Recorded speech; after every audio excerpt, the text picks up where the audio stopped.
members, I will present on the current state of conditions within the Zimbabwe prisons and the correctional service. The Zimbabwe Prisons and the Correctional Service is a department under the Ministry of Justice, Legal and Parliamentary Affairs, whose mandate, according to the Constitution of Zimbabwe, Amendment number 20 of 2013, entails to protect the society from criminal elements through the incarceration and the rehabilitation of convicted persons and the others who are lawfully required to be detained, and their reintegration into society, and to administer prisons and correctional facilities. The department has a total of 46 prisons. 3 prisons are specifically for female inmates only, that is Chikurubi female, Shurubi, and Marondera female open prison. There are 17 prisons, including Kodmara open prison, that are only meant for male inmates, and 26 prisons accommodate both male and female inmates. In addition to the 46 prisons, there are 24 temporary prisons dotted around the country with a total cell floor of 30,194 square meters and a holding capacity of 17,000. According to the standards, each prison is supposed to occupy at least 1.8 square meters cell floor area. Zimbabwe prisons are most of the time overpopulated, with the prison population going as high as 24,000. The staff strength as at yesterday, 16 September 2024, was 14,824 against an establishment of 22,000. The total unlocked figure for yesterday, Honorable Chair said, it was 22,174.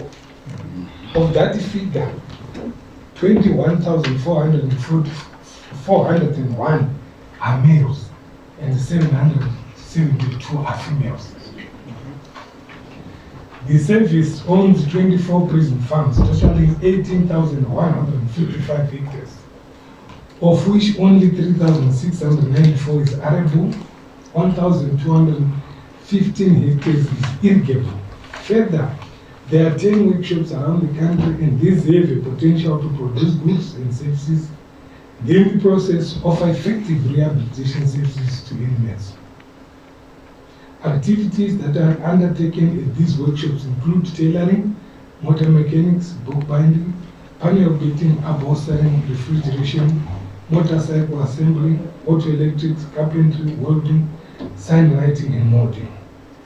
In pursuit of its constitutional mandate, the Zimbabwe Prisons and Correctional Service relies mainly on fiscal funding, though it has capacity to be self-sufficient and meaningfully contribute to the consolidated revenue fund. That is, if support is given to mechanization, retooling, and development of irrigation infrastructure at prison farms, workshop, construction works, and other ventures. The aim of this presentation is to highlight on the current conditions within the Zimbabwe prisons and the correctional service. The presentation will cover the infrastructure, water and sewer articulation, food situation, cooking facilities, uniforms, bedding, toiletries, health services, inmate rehabilitation, finance challenges, and finally I will conclude.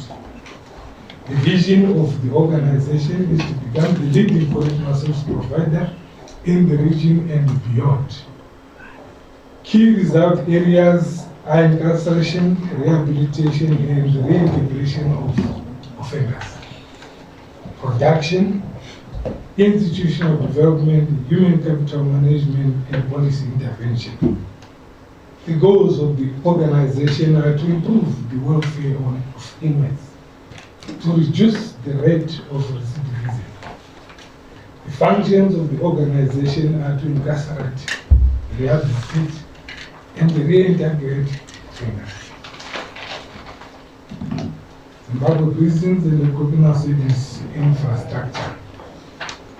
Most of the Zimbabwe prisons and the correctional service institutions under use today were built in or around 1910. and the rehabilitation or maintenance of same is a tall order. The present state of most of these institutions make it very difficult for rehabilitation activities to be done. The same institutions were established for a small number of inmates, and yet today the number is ballooned to unmanageable levels. Authority has been granted for construction of 2 modern prisons, one at Rwanda and the other one at the Hurungo Prison Farm. Topographical surveys have been completed and master plan designs are in progress, as budgetary constraints will obviously delay completion of the same staff accommodation. There is a serious shortage of staff accommodation throughout Zimbabwe prisons and correctional service cantonment areas, such that most of the officers either share accommodation or seek rental accommodation outside their camps. Shared accommodation comes along with many challenges, that is infidelity and severe compromise on sewer reticulation system, just to mention but a few.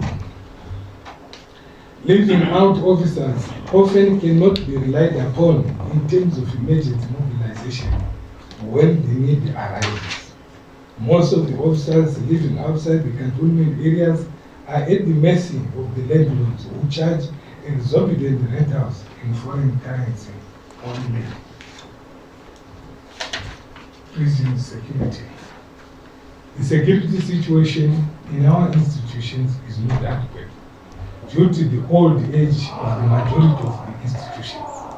The perimeter walls and the pillars are peeling off, and their repair has proved to be very difficult as materials that were used then cannot be found easily. Efforts are underway to engage some of the new suppliers like Manese Steel Manufacturing Plant so that they can fabricate some of the materials that are needed. Water and sewer reticulation. Water supplies from the city councils in Zimbabwe are erratic and inadequate as a result of lack of capacity of the said suppliers and frequent burst pipes. Sewer reticulation in most of our institutions is broken down and needs immediate attention. Zimbabwe Prison and Correctional Service has, however, drilled and equipped a number of boreholes to make up for the running water shortage. There is definitely need for more boreholes across the prison community. Food situation. Currently, the Zimbabwe Prison and Correctional Service is feeding inmates on 3 meals per day. However, it has not been possible to feed them in accordance with the prescribed dietary scale because of budgetary constraints.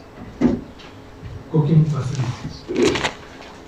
The service used to have steam boilers at big prisons, which used to provide steam for cooking for big numbers of inmates. Some have since broken down and were replaced by electric pots, which have also broken down. As of today, most of our stations use makeshift kitchens that need a lot of firewood to be able to prepare food for inmates. However, the firewood is becoming scarce by each day as forests have been depleted. Uniforms, bedding, and toiletries. Inmates' uniforms, blankets, and sleeping mats are in short supply. Officers are not spared as well in terms of uniform, and some have gone to the extent of clothing themselves. The government has come up with a high-impact procurement committee that is seized with procurement of the above items. However, the procurement of same is taking time as it involves international suppliers. However, a considerable amount of uniform material has been received so far. Inmates' provisions such as soap, tissues, and toothpaste are essential to the health of the prison community, but budgetary constraints remain a big challenge. Health. Zimbabwe prisons and the correctional service, medicine, reagents, and sundry stocks status as at yesterday. The Zimbabwe Prisons and the Correctional Services Health Directorate provides health care to inmates, officers, their dependents, retirees, and the community surrounding prison facilities.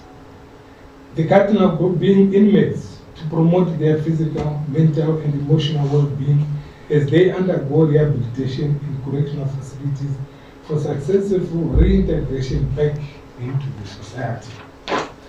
Healthcare services are organized in close relationship with the Ministry of Health and Child Care in a way that ensures the provision of standard care during incarceration and the continuity of treatment and care for the released inmate, especially for HIV, tuberculosis, and other infectious diseases. According to the standard minimum rules of the treatment of prisoners, prisoners should enjoy the same standards of health care that are available in the community and should have access to necessary health care services free of charge without discrimination on the grounds of their legal status. The Constitution of Zimbabwe 2013, Section 29 under National Objectives and Section 76 under Fundamental Human Rights and Freedom provides for the medical care of its citizens, including prisoners. Provision of quality health care by the state is the only available option that the prisoner has, and it also helps contain the spread of diseases in prison, which are usually overcrowded. The organization successfully managed to contain COVID-19 and most recently cholera. Supply of medical commodities. Zimbabwe Prisons and Correctional Service has been facing erratic supply of essential medical commodities necessary to provide comprehensive health care. Erratic supplies of detergents and cleaning equipment impede the containment of infections through infection prevention and control. Unavailability of basic emergency medicines and equipment such as nebulizers, stretchers lead to fatal operational challenges. Refrigerators to store cold chain medicines are also a challenge. The infrastructure in our facilities do not meet minimum standards according to the Health Professions Authority. There are no modern provincial medical stores for ease of distribution and the proper storage of medicines, sundries, and equipment. Appropriate vehicles with temperature control devices are now a requirement for distribution of medicines. These are still not available. The organization has no ambulances and heavily relies on support for the Ministry of Health, MRAS, and others when hosting important events such as recruitment exercises, training, and national events. There is need to have at least one modern ambulance in each of the 10 small prisons and correctional service administrative provinces. Medical commodities are principally procured from the National Pharmaceutical Company, NAPFA, which has not been able to supply most of our requirements. Essential drugs, dental supplies, medical laboratory agents, surgicals, and other sundries. Through the Zimbabwe Assisted Push System and Zimbabwe Laboratory Commodity Distribution System, prison health facilities receive supply of medicines, including ARVs and laboratory agents every quarter. However, the supplies are far below the recommended quantities, as most of the items will be out of stock at NAPFA. These distribution systems have not been meeting our minimum requirement in the past few years. The open market is considered only when commodities are out of stock at NAPFA. Procurement on the open market has been a huge challenge as some private players charge exorbitantly, refuse to trade in local currency, and prefer advance payment. There are usually delays in the delivery of consignments, leading to the purchasing of medicines from retail pharmacies and foraging of medical laboratory or dental services from external providers. This is very costly relative to services being offered in the prison health facilities. Partners. The support from Global Fund in the provision of ARVs, anti-TB medicines, anti-malarials, and the related equipment. They resulted in 100% coverage of ARVs and anti-TB medicines.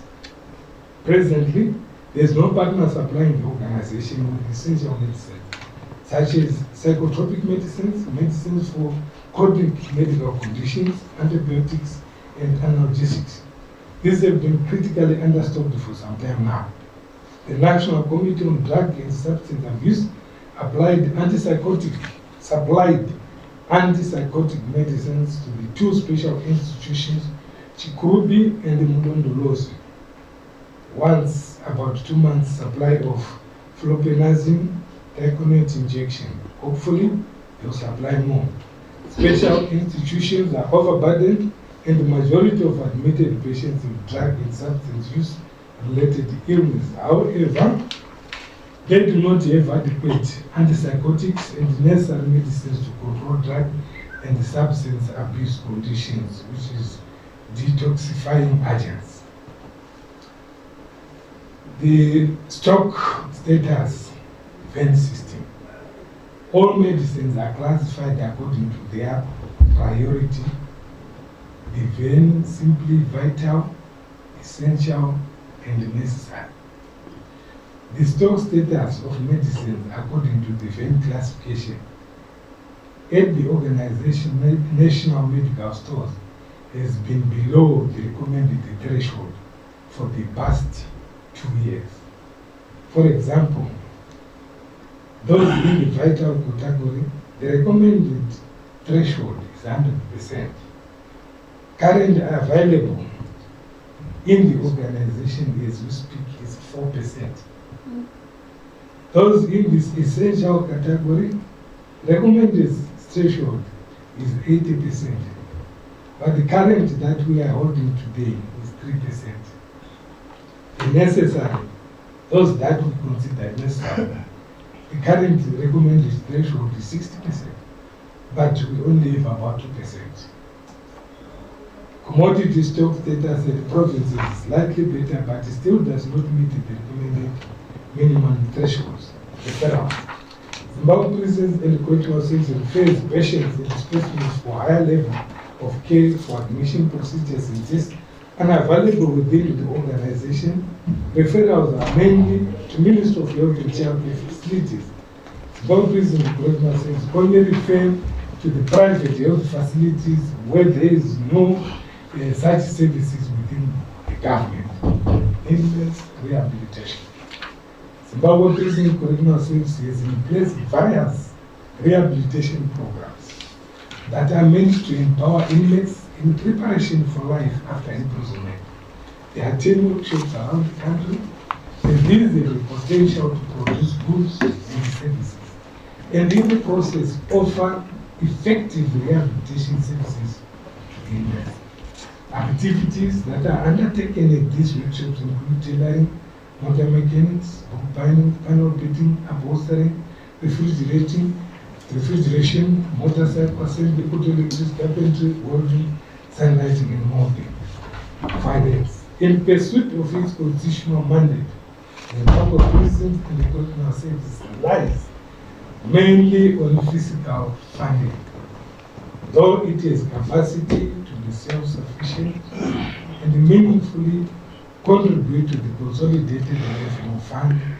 That is, if support is given to mechanization, retooling, and development of the irrigation infrastructure at the prison farms, workshops, construction works, and other ventures. I came up with a table for the Zimbabwe Prison Correctional Service budget performance from January to August 2024, which the Honorable Chair has been favored with. But may I highlight that the department is up to the 31st of August 2024 utilized 36% of its total budget allocation, which is broken down as follows. Compensation of employees, we've used 42%. use of goods and services 62%, acquisition of non-financial assets 15%. We have also made analysis of the bids against the actual allocation for the years 2022 up to 2024. For the year 2022, we bidded 26 trillion 210 billion 414,611 dollars. What we were given was 16 trillion 674 billion and 903 16 billion 774 million 903,000, which amounted to 64% of what we bidded for. Then in 2023 budget, we were given we bidded 186 billion and 47 million 17,392, and we got 78 billion 839,468,000, which was 61% of what we bidded for. Then this current year, we bidded for 1,639,776,920, and we got 689,674,315. This amounted to 43% of what we bidded for. Therefore, the challenge that the organization is facing at the moment is the lack of requisite irrigation infrastructure, machinery, and equipment in our farms and workshops to improve production and the rehabilitation programs. Unsustainable debt levels emanating from utility services provisions, shortage of basic needs such as clothing, blankets, balanced diet, other provisions, medical supplies among others, thus compromising the welfare of inmates and condition of service workers. Overcrowding in prison, most of which are dilapidated and require rehabilitation. Inadequate office space, furniture and equipment. Lack of internet, PFMS, connectivity to some of our CPCS provincial headquarters such as Mashingo provincial headquarters.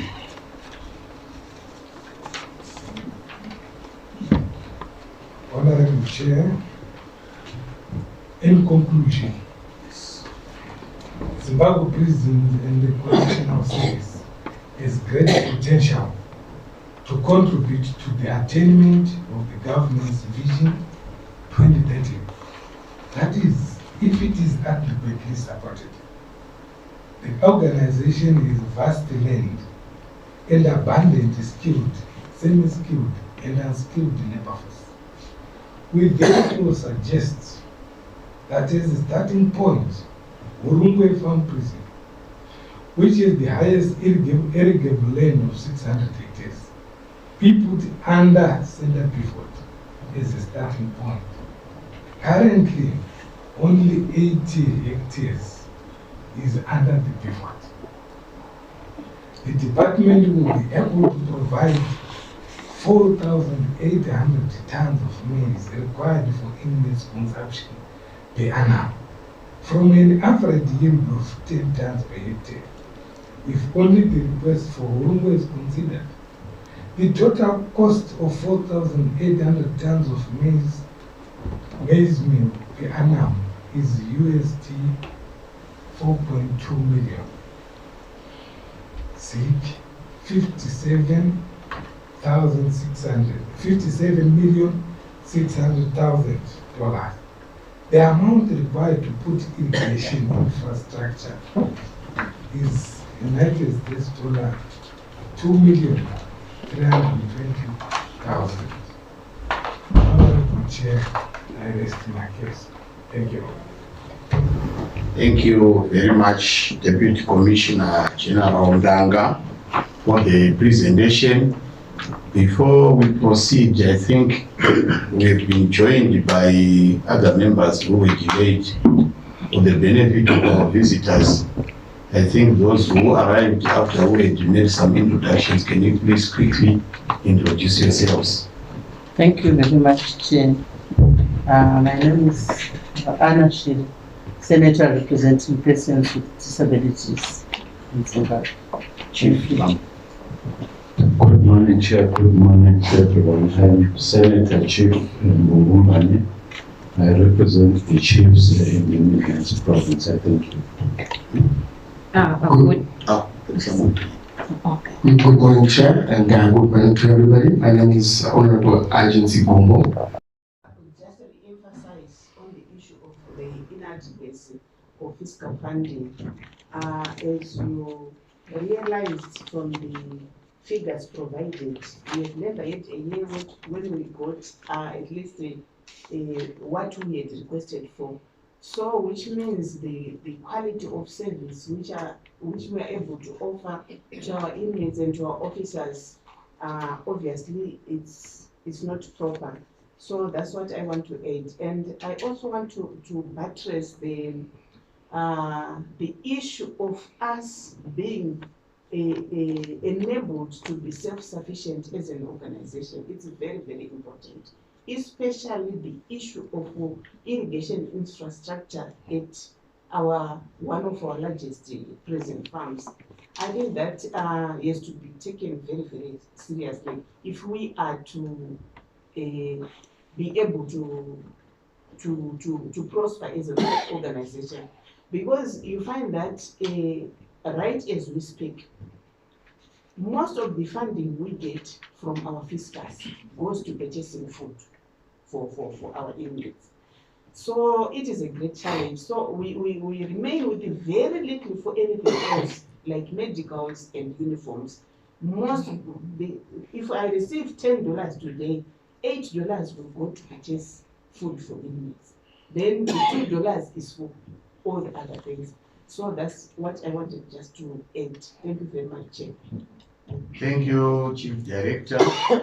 Honorable members, I think now it's time for us to ask questions from the presentation by the Director about the